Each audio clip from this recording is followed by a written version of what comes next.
Hello and welcome to the 13th episode of my deck strategy guides.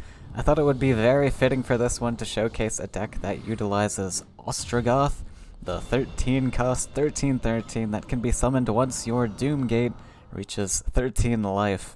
So this is Summer Flame's Turbogoth, with some of my own edits that I've been playing around with for the past week. This is a combo deck that tries to kill your opponent through either indirect damage or by summoning Ostregoth and slapping them in the face along with some extra ping damage. Now, I do have to say this deck is not super competitive. The win rate is not exceptional, and it has some very poor matchups against fast decks like Tempo or Rush, but it can throw your opponent off guard if they're not expecting it. And it is the most consistent deck I've seen that can actually summon Ostregoth, so if you've still got that one Steam achievement left unchecked, this might be a good deck to try and get that. There are two major win conditions, I would say, with this deck. The first being, of course, Doomgate. So we've also got Time of Legends in this deck to try and draw it early, as well as two Architects to quickly accelerate Doomgate's life stat. In most decks, you want to hold the Time of Legends in hand, unless you're thinking of playing that legendary the turn of. Generally, saving that one Faeria is more useful than thinning your deck with this card, but in this deck, I would usually use it right away. Even if I wasn't going to play the Doomgate right away, the deck thinning is a lot more important than one Faeria in this particular deck, so that you can try and find the combo pieces. Summer Flame's original list had 3 Architects and 1 Windgate, which I swapped out for 2 Sky Anemones. I'll talk more about Windgate and some other options in the alternative card section. Timestamps will be in the description as always. And then second win condition is going to be Barren Sky Vermin paired with Kobold Barracks to dish out a lot of face damage without ever having to build towards your opponent. There's a ton of deck filtering in this list, so on average you'll usually be playing 2 Barracks along with your Vermin to deal 5 damage each, and then you can finish your opponent off with Flame Bursts and other sort of ping damage that I mentioned before. So that ping damage is going to be your Cypher's Wraths and your Haunted Husks, and we have a Storyteller to enable that 4-card requirement for the Husk. This does heal your opponent, but the 2 life doesn't really matter that much when you can just drop some Husks to make up for it and cycle further into your deck for the combo pieces. Try and save these Flame Bursts as much as possible, by the way, and only use them on creatures if they're a big threat to your face or something. Rakoan Reveler is in here because it's a cheap body, and it synergizes with Kobold Barracks. As you can see, the average Faeria cost is only 1.7, but it's really important to keep things cheap because you will be drawing a lot with this deck. Balloonfish is another important card in this deck for a few reasons. One, because it's a cheap collector.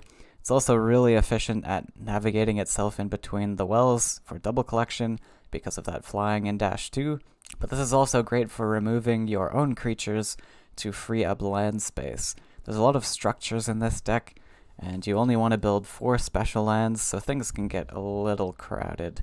This can help you play all of your Architects in the same turn as well, or especially with Barren Sky Vermin, since their placement around the Kobold Barracks is so specific. You don't want to give your opponent a chance to remove your Barracks before you've managed to play all your Vermin. And the last thing about Balloonfish is its ability to defend. Because it swallows a creature, you can use this body to block your face or your Doomgate, and your opponent will have a really tough time breaking through both of those bodies to get to it. Sky Anemone can also be used to protect your face or the Doomgate, and what's really nice about this is that it can be summoned anywhere, so it won't need to be placed on your land and take up land space.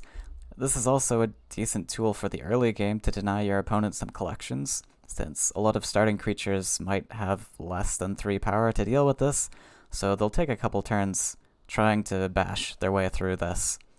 On the Mulligan, you want to have at least Storyteller, Reveler, Time of Legends, or Doomgate, and do a full mulligan to find one of these cards if you don't have any of these in your opening hand.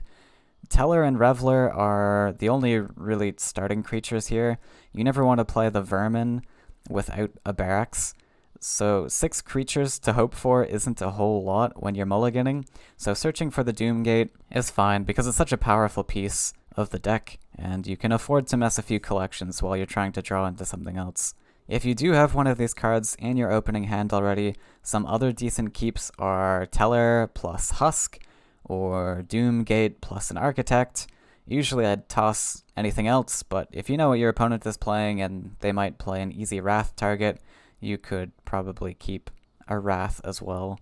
So I've been talking with Summerflame about this deck and asking for help with some of the strategies that I've mentioned so far, and one of the cards that he really likes is Wingate. As I mentioned, your lands can get a little crowded with all of your structures, so Wingate can help if you've had to cover some of your special lands up. You'll probably have to build some double neutrals with this since it is also going to take up a space, but being able to play Barren Sky Vermin on any land you want can be quite strong if you've had to position your barracks in sort of awkward places.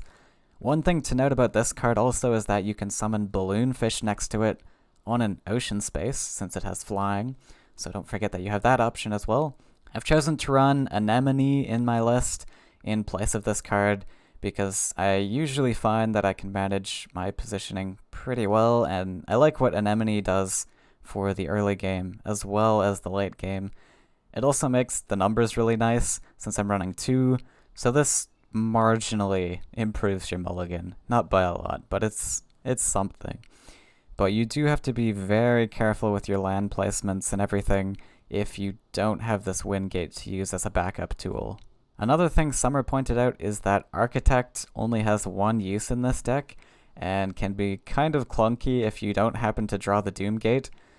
I kept this combo in just because it's fun and a huge part of why this deck is fun to play, but if you're looking to improve the win rate of this deck, it may be a consideration to remove one or all of the Architects, and probably the Time of Legends along with it, and this would shift the win condition to mainly be based around the Barren Sky Vermin, and it would also open up some options for better cards. So, an interesting suggestion from Summer is Iona's Smile, not necessarily to draw anything specific, but just for a cheap draw option that can dig deeper into the deck. There are only 3 flyers in this list from the 3 Balloonfish, so it could be also nice to use a My Merchant along with that Iona's Smile, since it also synergizes with your Husks. Another card you can use is Iona. You wouldn't want to run this unless you take out the Time of Legends, but this is a really great stall card to slow down your opponent's advance if they can't find removal for it right away. For land placement, you usually want to start with Mountain next to your orb, and then placing your desert on the well. The reason for this is because of how the rest of your lands are going to shape and where your structures are going to be placed. So after extending to one side, you're either going to extend to the left side now, or build up more defensive lands on this right side. This spot here is a pretty defensive land because it limits your opponent from being able to build there in the future. Generally, this is a better defensive spot than the center land for many reasons that I won't get into at all in this video, but maybe some future video. But this formation with the desert on the well here also gives some great barrack spots in the future to surround your Barren Sky Vermin, as well as keeping that collection spot open. This spot here is also a great Balloonfish spot, since it allows your Balloonfish to dash between wells now for double collection. Whether to go for the opposite side or immediately start with this defensive lands kind of depends on how aggressive your opponent is. So if they're playing blue jump, for example, and actually extending down one side here, there's usually no point in investing these lands because you're going to get maybe one collection or something off of this well before you have to retreat out of their jump range. Doomgate should be placed in a spot where Ostregoth can hit face when it pops out right away.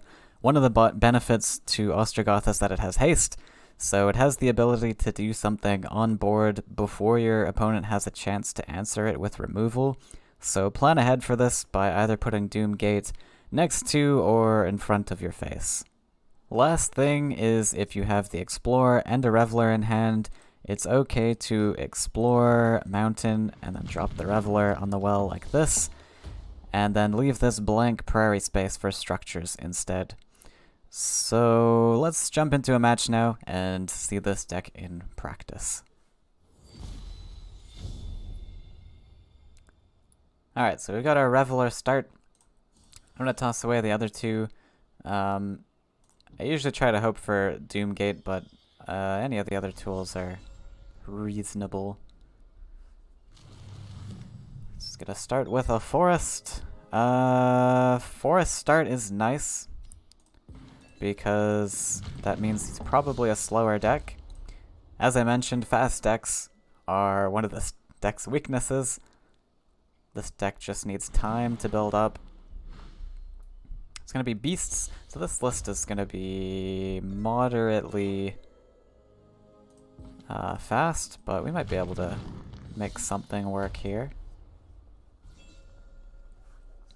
So I'm going to opposite sides now, because he's starting to challenge me on this side. Probably going to build up most of my stuff on the left side.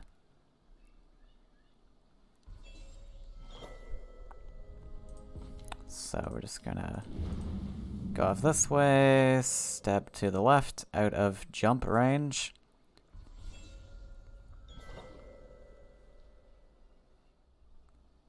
He's on 5 cards here.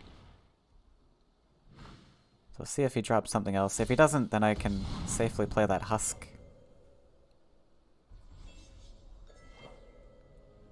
And let's see, this guy is kind of dead. There's nowhere safe I can remove him from the jump, so we're just going to collect with it. And I might possibly start going up the left side. He's going to be able to hop over. These defensive lands might not be as great for me anymore. So I want to try and protect my Husk here. So we're going to step up and drop the Husk on this spot, just so it's protected, because I don't really have much else in my hand. Oh, actually, I didn't even think of this. Yeah, so because this guy's going to be a real problem to my face, I think I'm going to Flame Burst Cypher's Wrath this now. I did say you want to try and save the Flame Bursts as much as possible for face, but in this position, I think it's pretty important to deal with. I'm going to have to deal with it eventually, so I might as well save my Collector.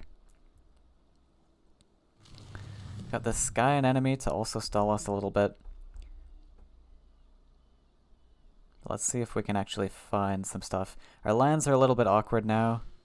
Oh, that's a Runin. The Huntress is here.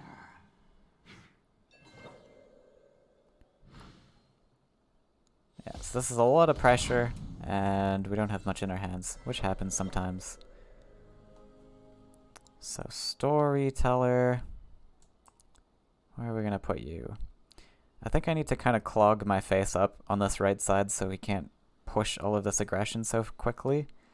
So I'm going to drop the Teller here, see what we draw first, and then we'll go from there. That's another Husk. So it looks like the win condition here is going to be through a lot of Husk pings and such. So what are we going to do here? Problem is, if I put the Anemone, he can hop over and clear it. Which I might just have to do. I'm assuming he goes further than 4 lands.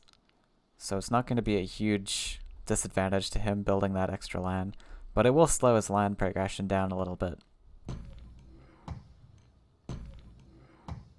So I'm going to double neutral because I think that's what we're going to have to do. And just Husk here.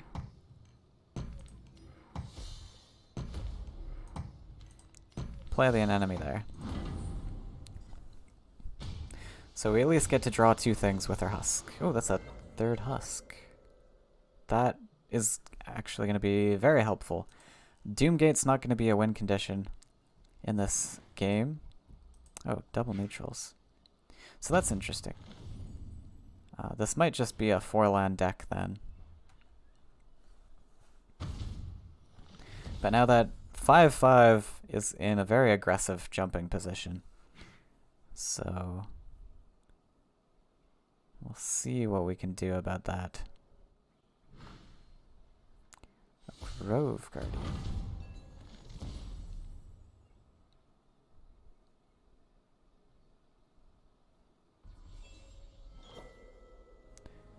So there's a balloon fish, which can help me block my face a little better. I'm going to draw, because we need some more answers. That's a Kobold Barracks.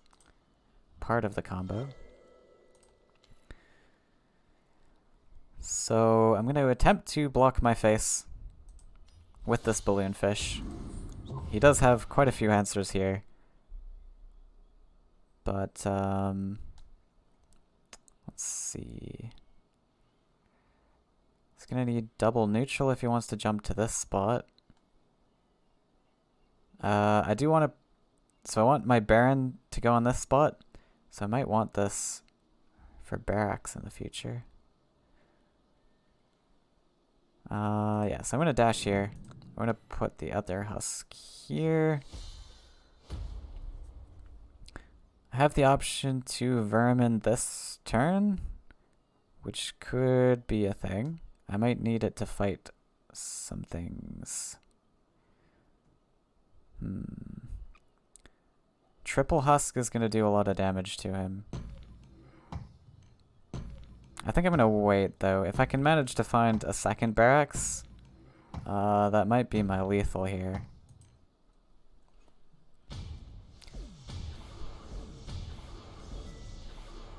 No second barracks, so that's unfortunate. We do have a Teller, though, to try and find it. But he might step on all my lands here, which is going to hurt me quite a bit. I'm going to need this extra land space. Although he is going to probably clear some stuff, so... Might do alright. We're on 14 Faeria. So, there's a good chance we have here.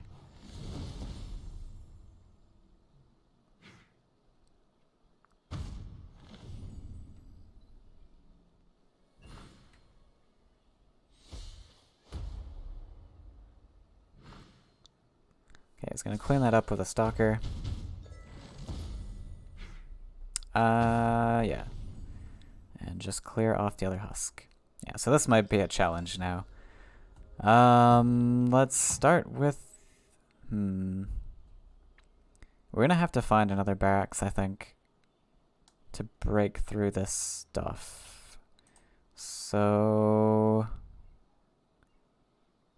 down to 7...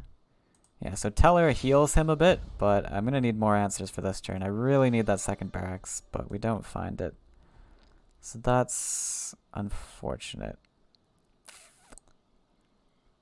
How much damage do I have here? We've got 6 in hand. These are another 9, 10, 11, 12... Yeah, I just need some more damage. So I might use this balloon fish just to try and stall a little longer. I don't want him hopping on this desert, because if he hops on that desert, then I've lost my lethal. Oh, I've got 3 of these. What am I saying? Okay, we gotta do this fast then.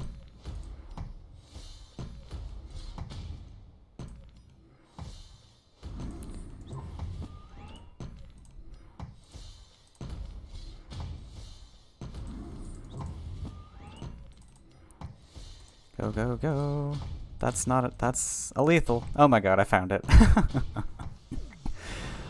Oh wow, okay, so that was impressive. I did not see that lethal, but I managed to get it right in the nick of time. So thank god for that. Yeah, so this deck takes some learning to spot those lethals. You will have to play this a few times, quite a few times. I think I spent maybe 3 solid nights playing this list just to learn it, and I lost a lot of matches during that time. So you do have to play a lot of matches in order to figure out the combos and everything. But it's certainly a fun deck. So I hope you guys have fun playing this, and thanks for watching. I'll see you guys in the next one.